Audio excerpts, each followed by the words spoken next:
Dimanche prochain, tous les yeux seront sans nul doute tournés vers la 3e circonscription. La socialiste Marisol Touraine brigue un 4e mandat de députée.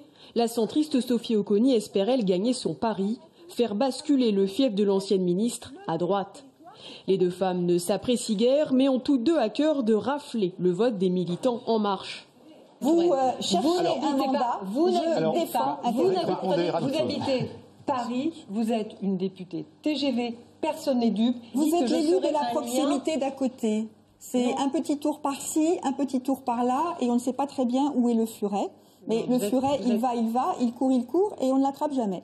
Autre circonscription suspense, la 2e, celle d'Amboise, où le macroniste Daniel Labaronne compte sur le soutien de la gauche pour détrôner la sarkozyste Claude Greff après 3 mandats de député.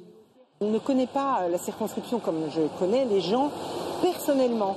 Et la distance qui va se créer par son inexpérience sur le plan national, et puis aussi le fait que c'est un homme de gauche qui a toujours eu l'habitude d'écouter ce que disait le parti, et c'est ce qu'il va faire avec M. Macron. Je crois qu'il est temps de tourner la page, il est temps d'aborder la politique de manière différente et surtout de viser l'intérêt général. Pour le reste, il faudra sûrement s'attendre à une déferlante Macron. 4 candidats investis en Indre-et-Loire, 4 candidats au 2e tour et qui plus est, en ballottage favorable. En témoigne le duel Chalumeau-Gilles sur la première.